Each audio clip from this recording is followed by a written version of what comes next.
Good evening, wildlings. Thank you for tuning in. Welcome to another episode. You may be wondering where I am and what I'm up to. Well, this is the old adventure bus. After the winter trip, we decided to call it a day with her. Since then, we've taken her off the road. She's stacked on bricks. The engine's gone, the gearbox is gone. We've been using it to store furniture for my girlfriend's business, but I've come up with a better use for it now. And you'll be seeing another episode where I cover that. I'm going to create a cool functional space out of it. So we've stripped out the furniture and we're going to do something super cool with this, so be sure to keep an eye out for that video. But that's not the point of this video. In the process of doing all this, I realised that we never really gave the adventure bus the send-off that she deserves. She's given us 10 years of amazing adventures, 6 of which have been into Europe for much more extended periods of time, and she's really given us the bug for travelling, and that's where this channel was born from. So rooting through all the footage from the winter trip, I realised there's so much good stuff on there that I've not done anything with. A lot of it is shot in portrait mode for social media, but I think I can work around that. We saw so many cool places, so many spectacular sights, and had such an amazing time visiting Europe in winter for the first time that I couldn't not share it with you guys. So here we are. This is the first episode. And of course it wouldn't be a wild adventure without some form of breakdown. So stay tuned, see what happens and see how we get around it. Don't forget to like and subscribe and hit that notification bell, because this is going to be, I reckon, about a three episode series, and some of the places we go to are incredible. You're not going to want to miss it.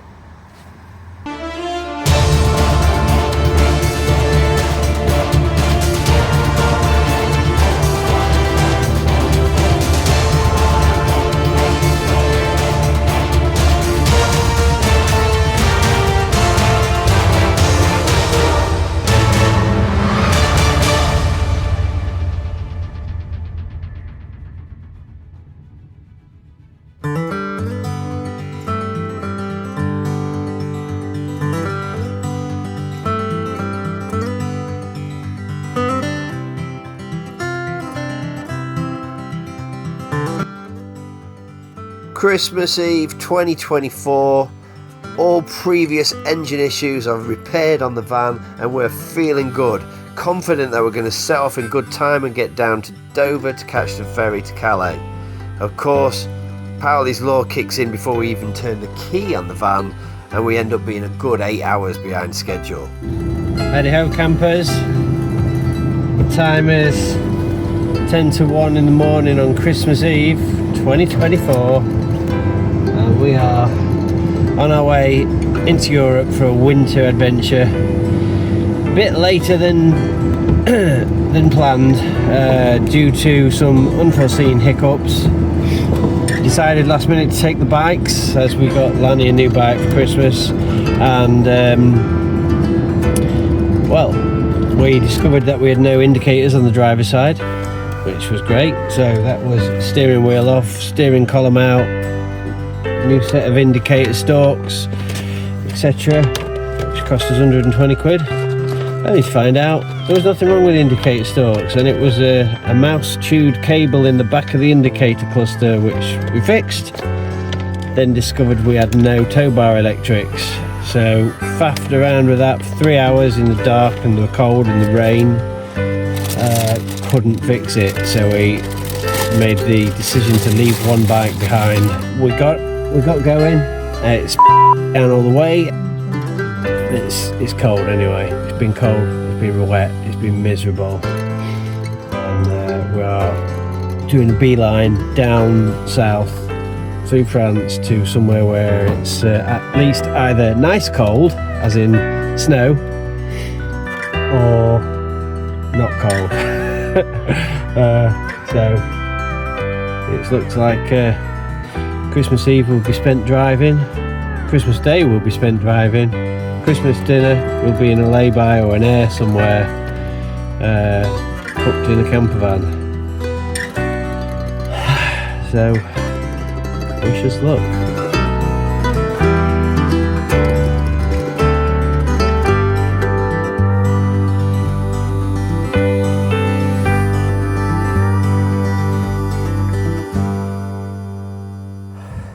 Morning campers. It was a cold one last night. This one's snuck into our bed with us. Jen's not waking up yet. Kaya's got a little routine where she likes to get out of her pen and have a cuddle in the morning. Let's have a little look where we are, shall we?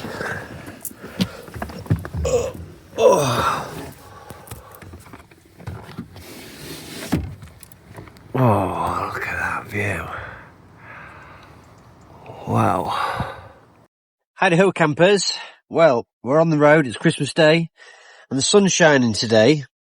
However, we've got a bit of an issue in that since it's winter, the sun is so low down that even on a day like today where the weather is glorious and the sun is beaming, we're only actually getting 2.4 amps of charging power coming through our solar panels, which isn't an issue when we're driving like today. But we thought we'd try something new this trip, so we've picked up a little device here. You have to excuse the washing up, we need to fill up with water. This little device here, a Remoska cooker. It's basically a non-stick pan with a heating element in the top, and it only runs on 400 watts of power, or it uses 400 watts of power. I've heard great things about them, and we're going to have a go at putting some food on the cook on that while we're driving. So we're driving using a split charge to charge a DC power system, and the inverter is turning that to 240 and cooking it while we drive, so we're not in risk of running our power out. Let's see how it goes, because at home we tried this thing out and it cooks the most amazing jacket potatoes. So I'm going to put it in the sink so it doesn't fall over, and put some spuds in it and drive for a couple of hours and see what happens. Morning campers. So well, it's not even morning actually, we've had quite a lie in because we were on the road until about 1:30 last night. But we've made a beeline down to a place you've no doubt heard me or seen me banging on about from previous trips, a place we love called the Ardèche. It's an area of mountains, kind of 3/4 of the way down France, not too far from the Alps, a little bit north of Marseille and Montpellier, and we just love it out here. It's very rural, much less built up, it's very dry and arid in the summer, and yeah, literally as soon as we've got down here closer to this area, the thick fog and drizzling rain that was up in the north has disappeared, and it's beautiful blue sky. It is chilly. There was a hard frost this morning, 3 degrees. It's 3 degrees now, but oddly it doesn't feel as cold as it did. It's just nicer to be out. Further up north there was just this battering wind and horrible mist and drizzling rain, and it just felt cold to the bone instantly as soon as you were outside in it, even though it was warmer, 8 degrees or so up there. So 3 degrees here, but this sun feels warm on your face, and yeah, it's nice. Anyway, gone for a little explore this morning with the hounds while the girls watch the Gavin and Stacey Christmas special, which Atlanta's been looking forward to like you wouldn't believe. Not my bag if I'm honest, but I figured I'd let them have a lazy morning, and I've taken the 2 younger dogs out. Roxy's still fast asleep, and I tell you one thing that is weird that I'm noticing straight away is the lack of I'm snagged. Get off. The lack of sound. So in the summer, normally in this area, all you can hear is the roar of the cicadas. One of the things that we really love about the place, I've ended up getting a tattoo on the back of my neck of a cicada for that reason. But yeah, it's still other than that, you can hear some dogs barking in the distance, but other than that, it's still quiet. Normally, the sound of the cicadas here is absolutely deafening. We spent the first few days doing nothing really other than driving, desperate to get away from the dreadful weather we were having. Whenever the sun did show its face, we jumped at the chance to cheer ourselves up with a bit of a picnic, French style. Powly's Wild Adventures, day 4. We're up in the Ardèche Hills, taking a little stroll with the dogs because for the first 3 days we've not done a lot really other than get across the tunnel and then drive. So Jen here was pining for some adventure. So I think this one was getting a bit bored as well. So we're up in the hills. It was a cold night last night. The windows were frozen on the van this morning. On the inside, diesel heater kept us nice and warm though. And right as we speak, we've got a casserole cooking in the slow cooker. So we've got that to look forward to. As you can see down in there, still a little bit built up here where we are in the Ardèche in this part at the moment. Absolutely beautiful, but boy is it hot today. Even though it's only 11 degrees, we've dressed up for winter because there's a hard frost. I was dressed up for winter. Well, I was dressed up for winter, and yeah, I'm stinking right now.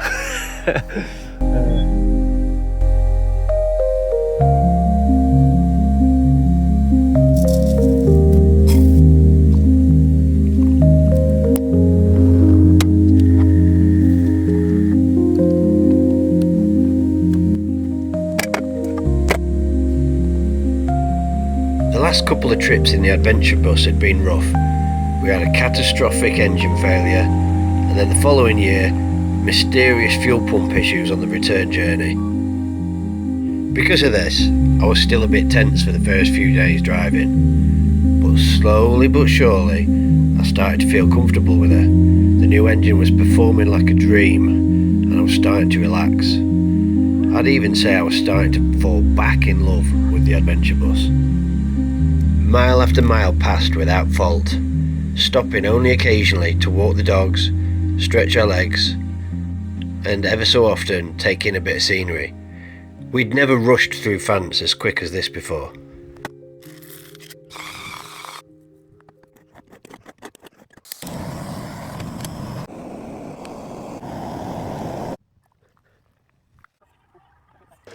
We are now, I think we're somewhere near the Cevennes National Park. We're kind of on the border between the two, the Ardèche and the Cevennes. We've not explored this place much, and we pulled up in the dark, so we don't really know where we are. There was a big wild boar hunt turned up this morning, and you can see why. If you look on the ground, there's loads of these. This is what we call snuffle marks. This is where the boars have been rooting through with their snouts. The flora has changed a lot now, where everything's still really green, unlike back at home in the what would you call that, temperate zones. There's a lot more evergreen vegetation here. This is kind of strange to see everything still really green actually. Dogs are going crazy sniffing at all this lot. Oh yeah, you can see here, look. You see here what the boars have been snuffling around for as well. I don't know what these are. Some form of berry.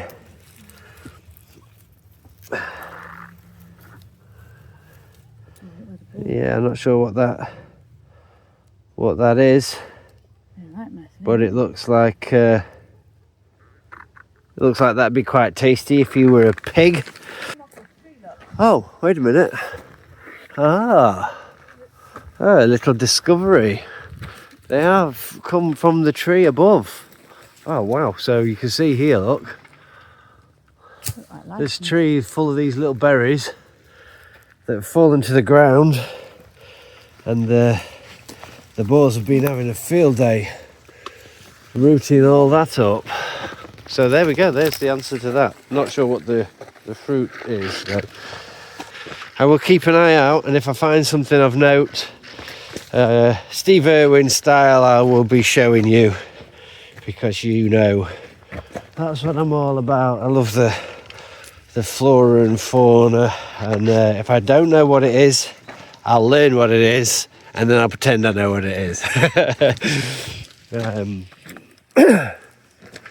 Well, as always, I try and make my content educational, and earlier on we discovered signs of wild boars feeding on peculiar looking fruit. Well, I've done some research, and it turns out the fruit is commonly known as the madrone, one of these little fellas here.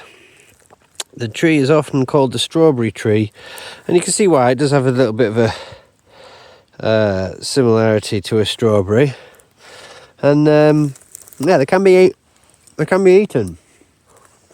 I'm not sure how you find one that's particularly fresh. I've got to be honest, they're not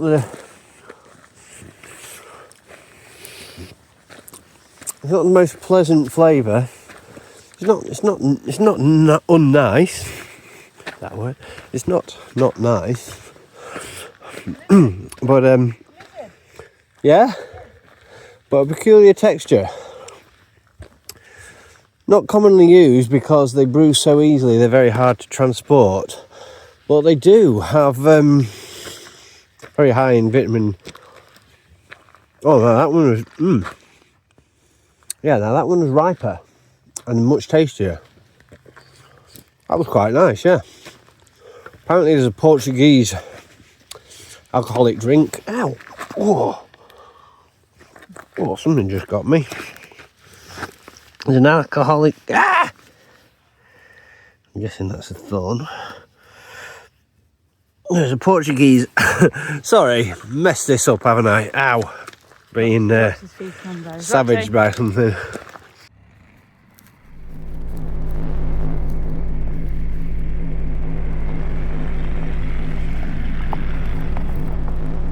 And Powly's law, just as I was starting to relax, our luck ran out. Not the video that I wanted to be making actually, but I figured I'd do this video because there's going to be lessons for everyone to learn from this. So driving along from today's spot, we've hit a pothole or something, and broken our lower wishbone on the passenger side. In itself, not a massive job, but in a catastrophic turn of events, it turns out our European breakdown hasn't renewed. So we're up without a paddle, and that we can't get recovered from where we are. In a bizarre turn of events, we've bumped into a hitchhiker who spoke fluent English. Some would say he was sent to help us. Since this happened, the sun's gone down, and even though it's only 6:15, it's gone from being a t-shirt day to cold. So in an attempt to keep morale up and keep our minds occupied and everything, we've got a little fire going, keep us warm while we wait for recovery. Bit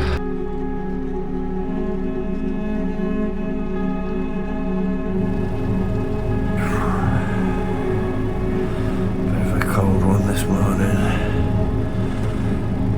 Windscreen's frozen solid. Forgot to put the cover on last night. This is where it snapped off. Need a tyre as well. Snapped off clean at the ball joint end there. Everything else looks alright though. Brake line doesn't look stretched. Top arm looks all intact. It hasn't bent the subframe or anything.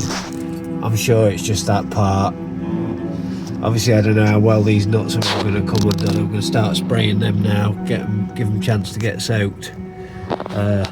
Hope to see it all right from that angle. It's not the biggest problem at the end of the day.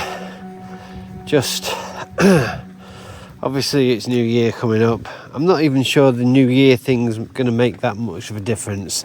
The automotive industry just moves a lot slower in France. Parts don't come anything like as quick. You order a part like this in the UK and it'll be there, if not the same day, the next morning. We've put the order in for the part. We've been recovered to safety. We're in a parking lot. The van is leaning to one side, obviously, because one front wheel is buckled over.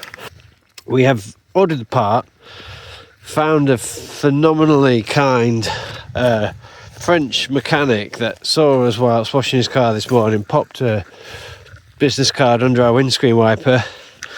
We gave him a call. He's 5 minutes up the road and speaks English. He's ordered the part for us. Later on today he's going to drop us a jack in. My plan is, I've found some curbstones at the side of the road. My plan is to jack the vehicle up, get one of these curbstones planted underneath the jacking point, which should sit the vehicle up level. The part does not come until Thursday or Friday, so for 3 or 4 days we are on our own. Once we've got the vehicle jacked up later on, I'm going to set about, take the wheel off, because we've got a flat tyre in the process. Got the wheel off so we can take the tyre to somewhere to get replaced. And yeah, hopefully get the broken part off with what limited equipment I've got. I think I should be able to manage that. Yeah, for a few days we are stuck on the edge of a little industrial town in the Cevennes with not much to do. We don't really want to leave the van on its own for any length of time, so I'm just out having a scope, and the place that we're in is beautiful. Once again, it's been clear blue skies all day, but oh boy, last night was the coldest so far. I forgot to put the windscreen cover on last night, and the windscreen and the front door windows were frozen solid. About 5 mil of ice this morning, absolutely frozen solid. It was a cold one last night, but it's been a nice one again today. Yeah, it's going to be a boring few days, but we will be back up on the road by the weekend. It doesn't appear like anything else is damaged on the van. It's just this wishbone, and we have had one of these break in the past and repaired. So the wild adventures have taken a bit of a turn, but we are keeping our spirits up, and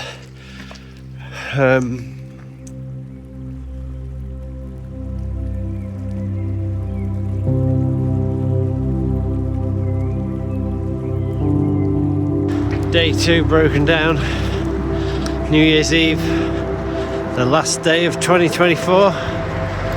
We're still waiting for our part, which will be arriving on Thursday. So, passing some time exploring, going on a little hike with the gang and the pack.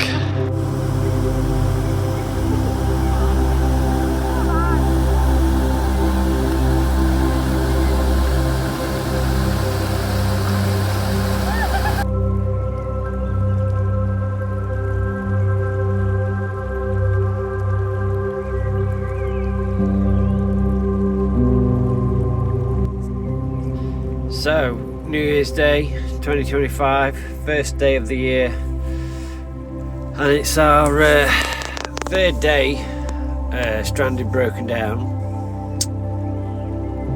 It's been a boring few days. Today I've managed to, the other day the guy came by with a jack, propped us up on a jack stand, which got us level, because the first night we spent on the which not literally, rolling out of bed almost all night because the van obviously was leaning to one side from having a cockled over wheel due to the suspension part breaking. And yeah, in my mind I've been thinking, oh, we need a newer van and this and that and the other, but I've got a friend who's travelling now. He's been travelling for 13 months or so in a much newer van, and he's broken down several times in his van as well. So yeah, you can't prepare for anything. What all you can do is prepare yourself for how you will deal with something like this when it happens, and I think we've become pretty good at that now. And yeah, there's a big lesson to be learned in putting yourself in uncomfortable situations and teaching yourself to be comfortable with the uncomfortable. And yeah, I think we've been able to turn this whole situation around and find a positive out of it. And obviously we're all excited now to get fixed and get back on the road, because barely feel like our trip's begun before we've had this mishap. So note to anyone else in this situation is stay positive. The amount of people that have come by offering help as well has been incredible. Today, while I was struggling cranking one of these incredibly tight bolts off, a guy came past, asked if he was all right. He was a mechanic. He said if you still stuck tomorrow, gave us his number and everything, said, well, I'll come by and I can bring some tools. Asked us if we had anything. We said we were fine. Asked him if he knew where we could get some water, and he said no, I don't have any water in the car. Half an hour later he came back with a bunch of bottles of water for us. What a nice guy. Luckily the reason we got recovered the day that we broke down was that a guy hitchhiking, he'd been hiking 50 kilometers to get to a dentist, and then had to hike back. People say about the French not liking the English and everything, but we have, yeah, we do not see that at all. We've all been saying actually how once we get back on the road, we've got to do some nice stuff now to make sure we keep our karma topped up, because I think we're in a karma deficit now because people have been so helpful. So that's really nice to know. So that's where we're at now. The adventure's been paused momentarily. Tomorrow, or let's hope tomorrow, the mechanic said tomorrow or Friday for the part. I'm really hoping tomorrow. We'll get back on the road. The agonisingly long wait for these parts to arrive was unbearable. We'd literally done everything there was to do in this tiny little town, and our morale was starting to break. The baguette machine came in handy though. Then at last, our knight in shining armour arrived with the part, Nicholas the mechanic. We started calling him St. Nicholas, which was kind of fitting since it was Christmas. This was definitely not the way we imagined seeing the new year in. Hey, good news. The part arrived, and after 6 days camped out in a car wash car park, we're back on the road with the brand new suspension arm and 2 new front tyres. Upon further investigation, I'm not quite liking the look of the other suspension arm, and I've just got the heebie-jeebies now. And then we've got peace of mind that job's done. We've got we're not going to worry about breaking down in that department at least. All happened as a result of some amazing, kind souls, French people, English speakers as well. Yeah, what a fantastic day.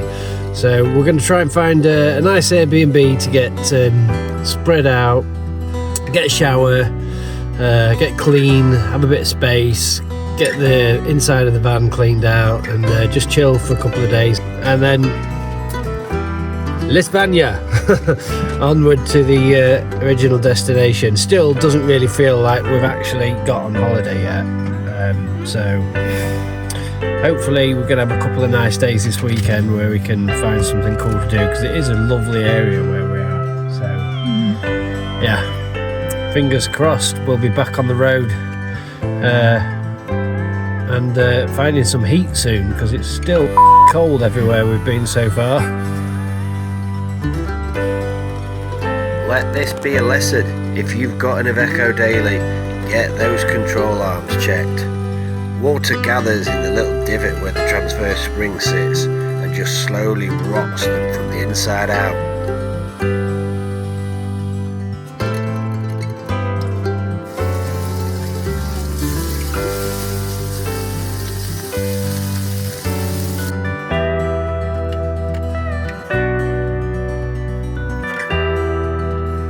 So we had to hang around for a few more days for another part to arrive for the other side, so that we could then drive to Nicholas's garage to get that one swapped over as well. Okay, so I've just noticed something worth telling you about. So up here, can you see that? That is the nest of the pine processionary moth. So the pine processionary moth spins these silky nests and then lays its eggs in them, and they emerge, I do believe, in winter and develop into moths in April. And they are called that because when the caterpillars emerge, they have an interesting characteristic where they form long processions where they trail through the forest in a big long line, head to tail, to find the pine that they're named after, that they feed on. Yeah, so interesting characteristic of them. But also these caterpillars, little hairy caterpillars they are, highly irritant. So it's worth noting for dog owners coming to Europe that if you see one of these processions, or if you see your dogs even scratching at something, be aware, because if it's one of these caterpillars, these hairs can embed themselves into their nose or paws and cause a great deal of distress. And if they devour them, they are poisonous as well. So yeah, a bit of a problem for dog owners. I reckon on a clear day, there's probably a magnificent view down there. Not so much today though. Can't see Jack.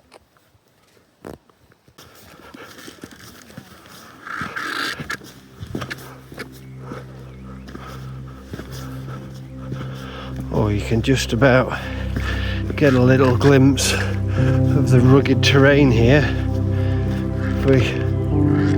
Oh yeah. Wow, yeah. Famous for climbing in this area. Let's see whether we can actually see anything from this little lookout point at the end here. Oh yeah. Oh, this is cool. I reckon the mist makes it look even cooler.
As we wandered around the beautiful ancient city of Béziers, all lit up with festive illuminations, we suddenly realised that Christmas had flashed by in the blink of an eye.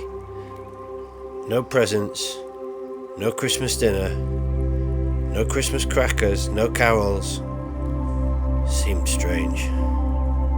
We were a bit sad that we'd literally just missed the Christmas market, which must have been beautiful in Béziers. Nestled on the Orbe River, the ancient city of Béziers has been inhabited since 500 BC, and its thick stone walls are soaked in history and culture. As we explored its streets that day, it seemed an uplifting end to what had been a pretty stressful ordeal. It had taken us 17 days to get to the Spanish border, when we'd intended it to take 4. Hey gang, Powly's Wild Adventures. Right, so we've finished with our couple of day stay in this little residential compound in Béziers. It's been quite a nice little stay. Now we're ready to hit the road again. I'm keen to get some distance put down so I'm not driving in the dark, and the sun's shining a bit. It's a bit blowy, but yeah, quite a warm day. So now we're going to head to Spain and try and get as close to Valencia as we can. The adventure's going to properly start from here. We spent last night trying to do a bit of planning.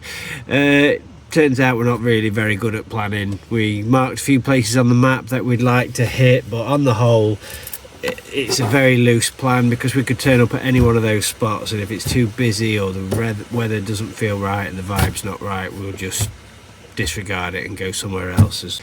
Also, for those of you that have followed earlier in the summer, you saw that we changed things up a bit this year and went on a trip in our little 4x4 overland camper, and well, that's changed things up a bit for us now, because we keep looking at like wilder spots and then realizing that we're not in the 4x4 anymore and we can't get there in the beast. So yeah, we're having to rethink, and it's taking a bit of time getting our head around the fact that we're not in Delilah, we're in the adventure bus. So but yeah, I'm sure we're going to find some amazing spots, and we're definitely looking for some wild spots. So time to hit the road, guys. Happy camping.